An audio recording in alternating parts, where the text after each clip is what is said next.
नमस्कार. आज आपण गुडघेदुखी आणि कंबरदुखी याविषयी थोडे होमिओपॅथिक उपचार काय आहेत याविषयी जाणून घेणार आहोत. तर आजकाल आपण बघतोय की गुडघेदुखी आणि कंबरदुखी ह्या दोन समस्या अगदी कॉमनली पाहायला मिळतात. सुरुवातीला आपण एक्सरे वगैरे करतो, त्यात डॉक्टर सांगतात की गादी झिजली आहे, मग आपण पेनकिलर वगैरेचा सपोर्ट घेतो आणि काही दिवस निघून जातात, पण कालांतराने ती गुडघेदुखी वाढत जाते.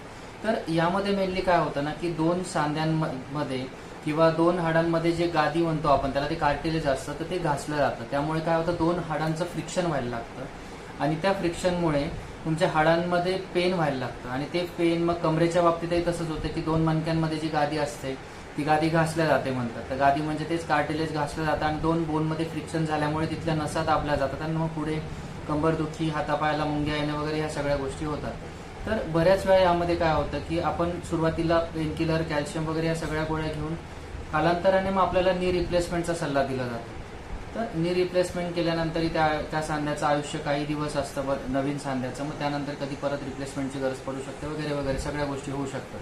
पण होमिओपॅथीमध्ये यातला मधला मार्ग काढला जाऊ शकतो.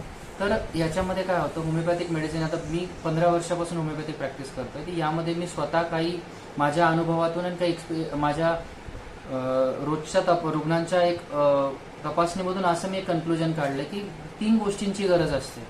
एकतर मध्ये जी गादी घासल्या गेलेली आहे, ही गादी थोडीशी जी डॅमेज नाही झाली आहे तिला थोडं पूर्वरत करणे, किंवा जे बोन्स आहेत बोनला थोडी स्ट्रेंथ देऊन जी होणारी झीज आहे ती थांबवणे, आणि तिसऱ्या कंडिशनमध्ये की पेन थांबवणे. तर मी स्वतः माझ्या प्रॅक्टिसच्या अनुभवातून मी 3 टप्प्याने होमिओपॅथीची ट्रीटमेंट देतो. की गुडघेदुखीमध्ये आपण काय करू शकतो होमिओपॅथीमध्ये, तर मी 3 प्रमाणे मेडिसिन वापरतो. की एक तर सांध्यांची झीज व्हायला नको म्हणून बोन स्ट्रेंथनिंग मेडिसिन वापरायची. दुसरी कंडिशन, जी झीज झाली आहे त्यासाठी जी गादी घासली गेलेली म्हणतोय आपण, त्यामध्ये ती होऊ नये किंवा जी झाली आहे ती थोडीशी रिकवर होण्यासाठी काही मेडिसिन वापरायची.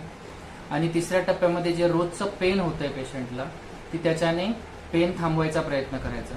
तर ह्या 3 गोष्टींमुळे मी बऱ्याचशा रुग्णांना याच्यामध्ये माझ्याकडे फायदा पण झालेला आहे आणि त्या प्रमाणात बऱ्याच अंशी अगदी रिप्लेसमेंटला जाण्यापेक्षा काही मेडिसिनने होमिओपॅथीच्या तुम्ही रिकवर होऊ शकता आणि तुमचं रोजचं रुटीन विदाऊट ऑपरेशन व्यवस्थित ठेवू शकता. तर ज्यांना गुडघेदुखी असेल त्यांनी शक्यतो होमिओपॅथीचा ट्राय करून बघावा, त्याच्यामध्ये तुम्हाला नक्की फायदा होईल. धन्यवाद.